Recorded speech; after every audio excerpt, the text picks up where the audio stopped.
I'm going to show you how to sew a blind hem using a regular home sewing machine with a special blind hem foot that comes with most machines. I'm going to pin this up to where the edge will be. So this is the bottom edge of the hem. And just put some pins in there to hold that in place.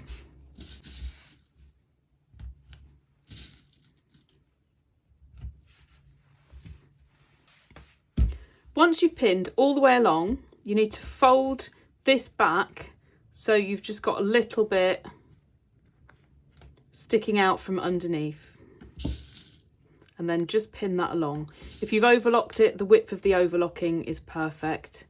If you've used pinking shears, just make sure there's enough there on the shortest bit as you've trimmed it to catch the stitching.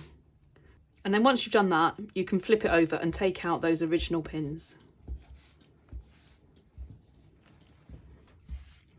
So it's now ready to start sewing. I'm going to sew my hem with this blind hem foot. It's not very easy to see, but it's got this little bit of metal sticking out underneath, and that helps hold the fabric in the right place where you've folded it.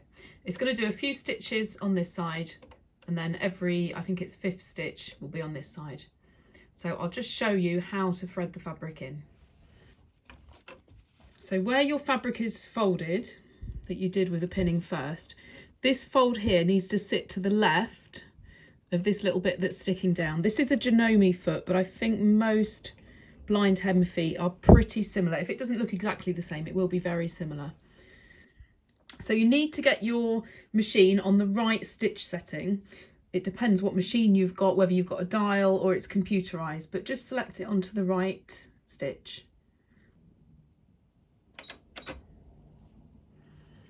And then you're ready to start sewing. So just take it slowly to start with, and then you can see exactly where the needle's going to go. So I'm going to hand wind this down. So you can see there it's going to the left. You can just about see it in there. I'm doing it with a contrast thread so you can see it a bit better. So I've started it off with a few stitches, and then I'm going to show you how it feeds through. So this fold needs to stay to the left of this little bit that's sticking down. And it's going to do a few stitches on that side and then one to the left. And it'll just keep doing that. It's 5 stitches on the right, 1 to the left. So you need to make sure that this fold doesn't go too far this way, because then it will be too visible on the outside. But you also don't want it to go too far to the left, because then it will miss it and you'll have a bit that's not stitched.